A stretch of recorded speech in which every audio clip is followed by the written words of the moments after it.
Today we're going to show you how to score goals in NHL 25.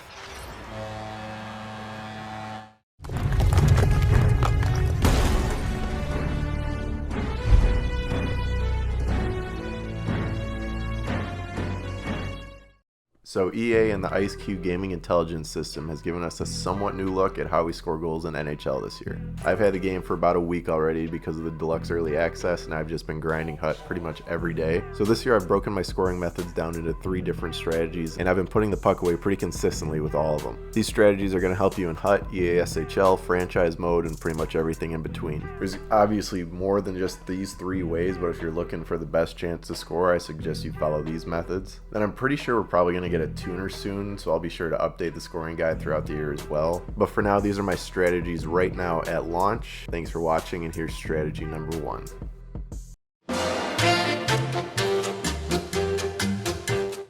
So yes, we have yet another year of one-timers being the best way to score in NHL.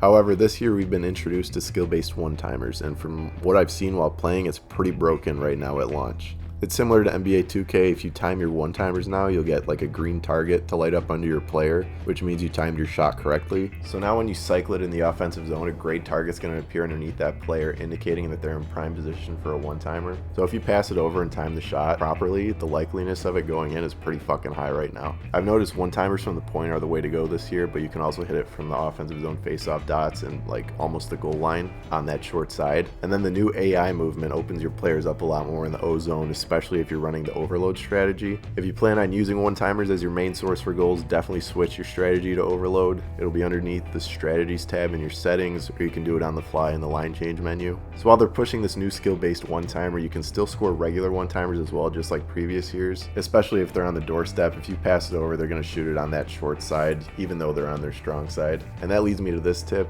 If you want optimal one-timer opportunities, make sure all of your right wingers are left-handed and all of your left wingers are right-handed. And then do the same thing for defense. Have a left-handed defenseman at right D and a right-handed defenseman at left D. This is going to allow them to be teed up perfectly for that pass. The last tip I have for this, pay attention to how the goalie moves from post to post when you pass the puck over to your player for the one-timer. You might want to aim your shot far side if the goalie has you beat on that typical short side shot. And then you could also aim high or low depending on where his pad sits. Just to recap and make this sound simpler for the new players, just pass the puck over to your weak side forward, have them shoot the puck as soon as they receive the pass, and you have a pretty good shot of that puck beating the goalie.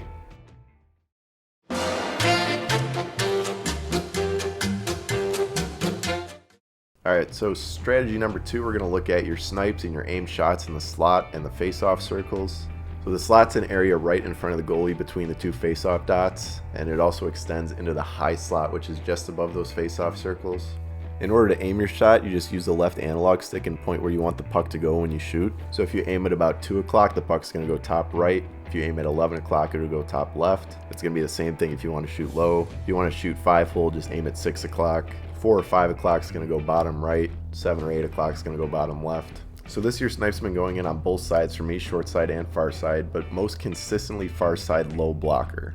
That's similar to last year.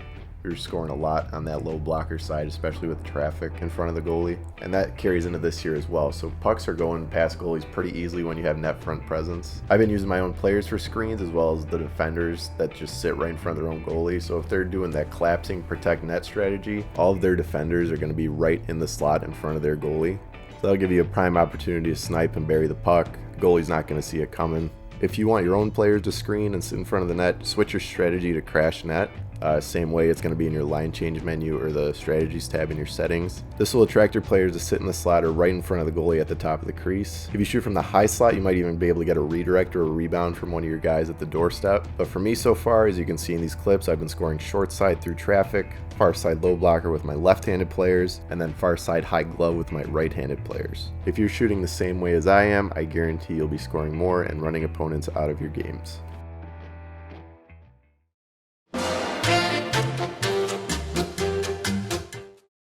And my last strategy is breakaways and those little one-on-one chances with the goalie when your opponent just lets you walk right in.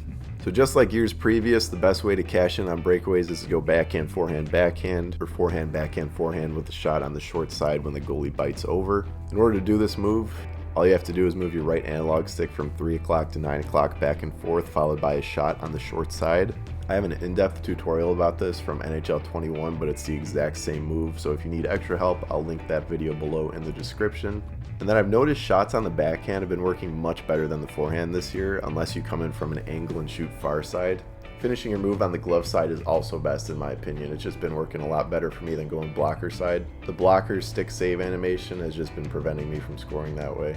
If you want better chances to get breakaways, I'd invest in some fast players that'll burn past your opponent's defenseman. This is also a great strategy for penalty shots in EASHL. The goalies are still at an all-star difficulty, so that move's going to work no matter what. So just to recap on the breakaway strategy, with the right analog stick you want to go forehand, backhand, or backhand, forehand, backhand, aka 3 o'clock to 9 o'clock to 3 o'clock or vice versa, and then you want to follow that up with a quick shot on the short side. It's going to be extremely important to cash in on these, especially if you're down in a game. Can't be missing these free chances that our opponents give us. Shout out to my EASHL teammates, score your fucking penalty shots and breakaways, dude, holy shit.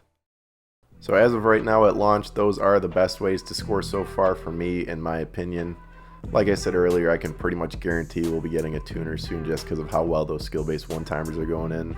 When that does come out, I'll be sure to make an updated video. However, if you're getting the game on launch days, keep these 3 strategies in mind when you load in. If you execute them properly, I can absolutely guarantee you success in scoring goals. If you have any other questions, leave them below in the comments. I'll reply as soon as I can. Thank you for watching, and make sure you stay tuned for more NHL 25 content.